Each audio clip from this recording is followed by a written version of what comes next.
Salut YouTube, ici c'est la team Mookie Mookie, nouvelle vidéo récap plus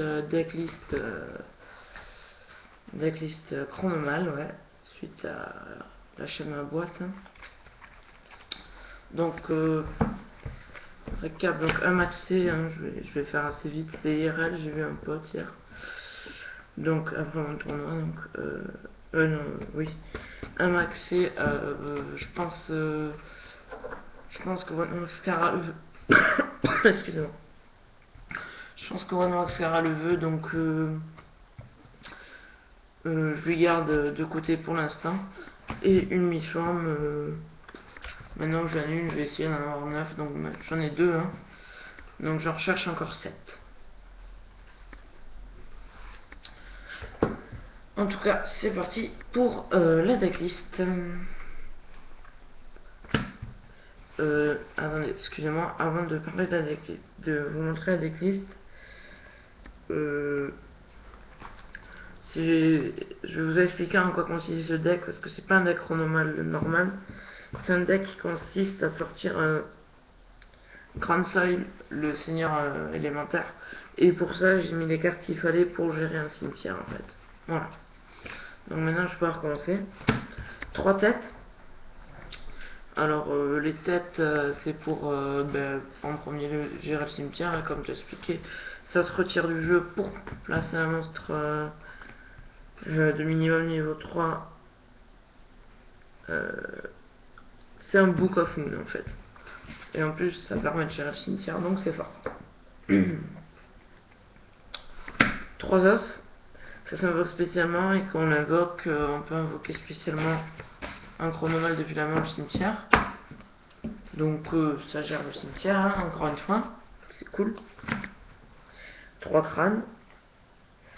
Les crânes, on peut défausser un monstre chrono. On peut la défausser au cimetière pour ajouter un monstre chronomal depuis le deck ou le cimetière à la main. Donc c'est pas mal.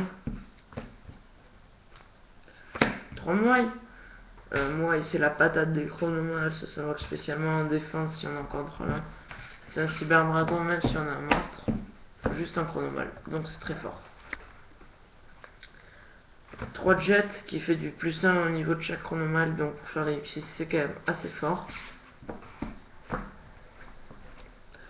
2 Grand Soil, j'en recherche un très prio. Grand Soil c'est la véritable patate du deck. On peut cibler un monstre, quand il est invoqué on cible un monstre, on le pète, voilà, donc c'est fort. Si on arrive à avoir les deux en main, quand on a 5 terres au cimetière, c'est game quoi presque. 2 chevaliers de poussière, parce que c'est un chevalier Armageddon, hein, même des corps, tout ça, sauf que lui c'est un monstre effectif.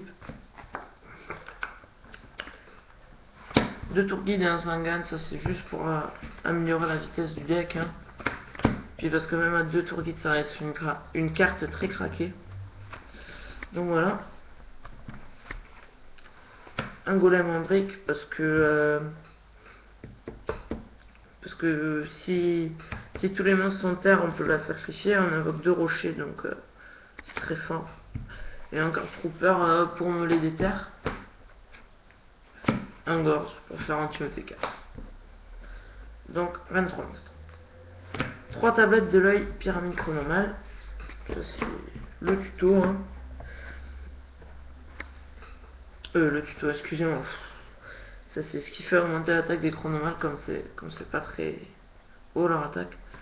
3 zones catapultes pour réguler les cimetières et annuler la destruction des monstres. De technologie parce que ça permet de faire un peu tourner la main. 2 lances parce que chronomal ça a pas beaucoup de patates, hein. Ça se défendre. Ensuite voilà, violent, trou noir et reborn. Pour les pièges, juste le strict minimum, donc 2 fiendish, un hommage et un jugement. Je vous montrerai l'extra, même s'il n'est pas totalement fini, donc 2 ennemis, un utopie, une âme de la montagne argent, une force focus, un chronomètre de cristal chronomal, un numéro 12, une génière, un dragoon, un briseur d'épée, un roaille, un numéro 33 et un galère. Voilà, donc je recherche numéro 33, numéro 6 et chronomètre. Sur ce les amis, j'espère que cette vidéo vous aura plu et je vous dis à bientôt pour une prochaine vidéo. Ciao!